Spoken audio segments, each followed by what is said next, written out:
Hello everyone, कैसे आप सभी। उम्मीद है कि स्वस्थ होंगे, मस्त होंगे। तो चलिए, मैं आज आप लोगों के लिए एक नया टॉपिक लेकर के आए हैं।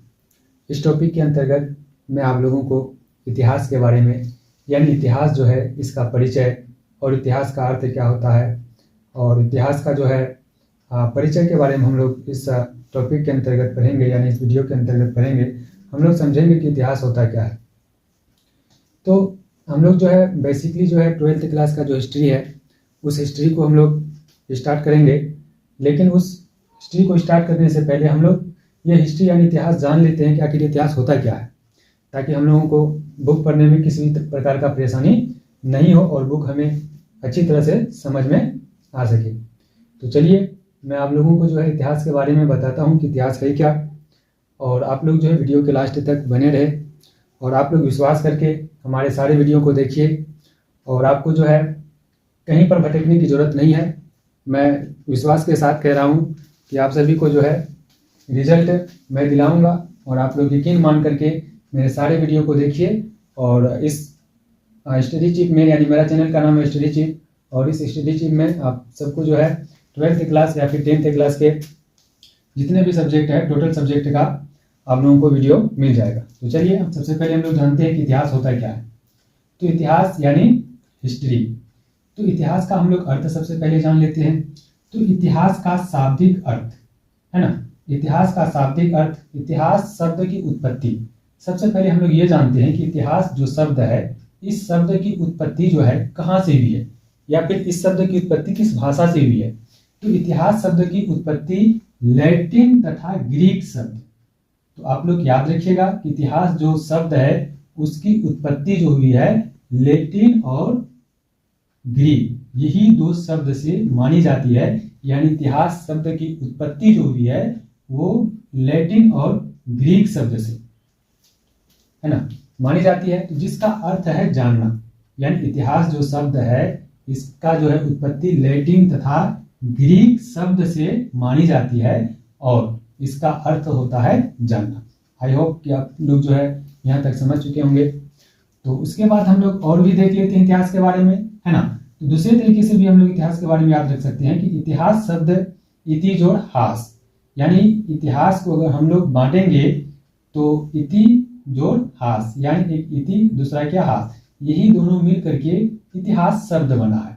तो इति जोड़ हास से मिलकर बना है, यानी इतिहास जो शब्द है वो इति जोड़ हास से मिलकर बना है, और जिसमें इति का अर्थ होता है बीती हुई, इति का अर्थ होता है बीती हुई, तथा हास का अर्थ होता है घटित हुई घटना।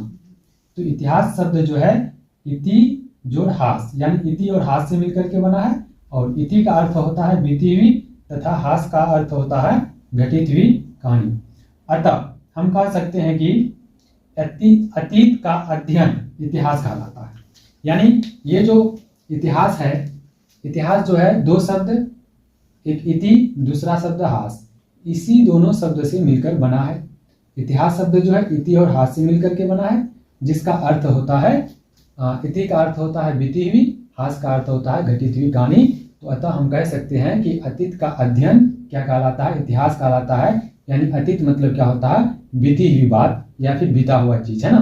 तो बीती हुई जो भी बात होगी, जो भी घटना होगा, उसका अध्ययन करेंगे तो उसी को हम लोग क्या कहेंगे, इतिहास कहेंगे। यहाँ तक आप लोग को समझ में आ गया होगा। उसके बाद और फिर हम लोग इतिहास के बारे में जान लेते हैं। इतिहास जो है ग्रीक शब्द हिस्टोरिया से लिया गया है। यानी जो इतिहास है ये जो है ग्रीक शब्द हिस्टोरिया से लिया गया है। जैसा कि पहले भी बता दिए हैं कि इतिहास शब्द की उत्पत्ति लैटिन तथा ग्रीक, इसीलिए यहाँ पे कहा गया है कि इतिहास जो है ग्रीक शब्द हिस्टोरिया से लिया गया है। हिस्टोरिया जो है ये ग्रीक भाषा का शब्द है ना। इसी शब्द से किसको लिया गया है, इतिहास को, यानी हिस्ट्री को लिया गया है। और ये हिस्टोरिया जो है जिसका अर्थ होता है जांच, पूछताछ, जानना, है ना। अगर हम लोग आपके पूर्वजों के इतिहास की बात करेंगे तो आप लोगों के पूर्वजों की अगर इतिहास की बात करें तो आप लोगों से मेरा क्या उम्मीद रहेगा कि आप लोगों के इतिहास के बारे में हम जानेंगे, या फिर आप लोगों के पूर्वजों के बारे में जानेंगे। तो इसीलिए यहाँ भी कहा गया है कि इतिहास जो है ग्रीक शब्द हिस्टोरिया से लिया गया है, जिसका अर्थ होता है जांच यानी पूछताछ। अगर आपके पूर्वजों के इतिहास के बारे में हम जानना चाहेंगे तो आपसे हम पूछताछ ही करेंगे, है ना, जांच करेंगे या फिर हम क्या करना चाहेंगे, जानना चाहेंगे।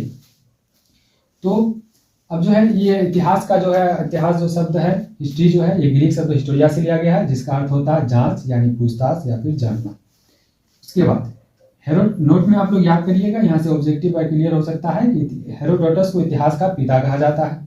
जो हेरोडोटस है, हेरोडोटस को इतिहास का पिता कहा जाता है। और हेरोडोटस के बारे में कुछ पॉइंट हम लोग जो है याद रखेंगे। हेरोडोटस का जन्म जो है 484 ईसा पूर्व में हुआ है। हेरोडोटस को इतिहास का पिता कहा जाता है। और हेरोडोटस के बारे में जो हम लोग कुछ पॉइंट याद रखेंगे, जिनसे मतलब एग्जाम में अगर ऑब्जेक्टिव वगैरह आए या फिर किसी भी प्रकार का क्वेश्चन वगैरह आए तो उनको दिक्कत नहीं हो। तो सबसे पहले हेरोडोटस का जन्म की बात करेंगे। हेरोडोटस का जन्म जो है 484 ईसा पूर्व में, है ना। हेरोडोटस का जन्म कब हुआ, 484 ईसा पूर्व में हुआ। और कहाँ पे हुआ, तो ग्रीस के हेलिकार्नासस शहर में हुआ। और ये जो शहर है वर्तमान में तुर्की में, है ना। हेरोडोटस का जन्म है जो है 484 ईसा पूर्व में हुआ है। ये ईसा पूर्व क्या है आगे हम लोग बात करेंगे, है ना। ईसा पूर्व क्या है, ईस्वी क्या है, यानी बीसी और एडी की बात हम लोग बाद में करेंगे, है ना। बताएंगे आप लोगों को कि बीसी और एडी क्या होता है। तो अभी इतना ही समझना है कि हेरोडोटस का जन्म जो है 484 ईसा पूर्व में हुआ है। तो कहाँ पे हुआ था, ग्रीस के हेलिकार्नासस शहर में हुआ था। और ये जो है ग्रीस के हेलिकार्नासस शहर जो है वर्तमान में कहाँ पे पड़ता है, तुर्की में पड़ता है ना। तो हेरोडोटस का जो निधन हुआ था वो 425 ईसा पूर्व में हुआ था। तो जन्म भी आप लोग याद रखिएगा और उनका निधन भी आप लोग याद रखिएगा। और ये जो हेरोडोटस को इतिहास का पिता कहा जाता है, तो ये जो इतिहास लिखने का जो काम करता था या फिर इतिहास को जो है जानने का काम करता था, तो इतिहास जानने के लिए वो जो है साक्षात्कार यानी इंटरव्यू और यात्रा का सहारा लिया। हेरोडोटस जो है जानकारी हासिल करने के लिए यानी इतिहास जानने के लिए साक्षात्कार और यात्रा का सहारा लिया, यानी वो लोगों से पूछताछ किया, जिसको साक्षात्कार बोलते हैं या फिर इंटरव्यू बोलते हैं। और यात्रा यानी वो खुद यात्रा भी किए, वो सफर भी किए, सफर करके लोगों से पूछ के तब वो क्या बनाते थे, इतिहास बनाते थे। और हेरोडोटस के जो पिता थे, इनके पिता दार्शनिक थे। अगर आपसे ये क्वेश्चन पूछा जाए कि विश्व इतिहास का जनक किसे कहा जाता है, तो वो जो है हेरोडोटस ही होगा। विश्व इतिहास का जनक कौन होगा, हेरोडोटस होगा। और अगर भारतीय इतिहास का जनक पूछे आपसे, किसका जनक, भारतीय इतिहास का अगर जनक पूछे, तो भारतीय इतिहास का जनक जो है वो मेगास्थनीज है। भारतीय इतिहास का जनक कौन है, मेगास्थनीज है, जो कि आप लोग 10th क्लास में पढ़े हैं। मेगास्थनीज के बारे में जो है, ये मेगास्थनीज जो है यूनानी राजदूत थे जो चंद्रगुप्त मौर्य के दरबार में आए थे। और जो है एक इंडिका जो पुस्तक है, उनके भी लेखक कौन है, मेगास्थनीज ही है। हम लोग मेगास्थनीज के बारे में भी 12th क्लास के हिस्ट्री में विस्तार से जानेंगे। अभी हम लोग को बस इतना ही समझना है कि विश्व इतिहास का पिता हेरोडोटस को कहा गया है और भारतीय इतिहास का पिता जो है मेगास्थनीज को कहा गया है। और ये मेगास्थनीज जो है चंद्रगुप्त मौर्य के दरबार में आए थे और ये यूनान के राजदूत थे। और दूसरी चीज ये भी याद रखना है कि ये जो है इंडिका पुस्तक के लेखक भी थे। इंडिका पुस्तक के लेखक कौन थे, मेगास्थनीज थे। भारतीय इतिहास के जनक भी मेगास्थनीज है और विश्व इतिहास के जनक हेरोडोटस है। तो आज जो है यही तक रखते हैं, फिर हम लोग अगले वीडियो में मिलेंगे। इतिहास को जो है 3 कालखंडों में बांटा गया है, उसके बारे में भी हम लोग जो है आगे के वीडियो में जानेंगे। उसके बाद तब फिर हम लोग 12th का हिस्ट्री स्टार्ट करेंगे। तो अगर आप लोगों को वीडियो अच्छा लगा हो तो वीडियो को जो है अपने दोस्तों के साथ भी शेयर कर दीजिए और हमारे चैनल को जरूर सब्सक्राइब कर लीजिए ताकि आपको मतलब नोटिफिकेशन मिलते रहे। और जो है आप लोग आराम से एग्जाम की तैयारी करिए, आप लोगों को भटकने की कोई ज़रूरी नहीं है, कोई ज़रूरत है ही नहीं भटकने का। आप लोग विश्वास के साथ मेरे सभी वीडियो को देखिए, आपको जो है रिजल्ट होने से ऊपर वाले के सिवा कोई भी नहीं रोक सकता, इतना तो मैं गारंटी देता हूँ। तो चलिए आज यही तक, फिर मिलते हैं अगले वीडियो में, तब तक के लिए धन्यवाद।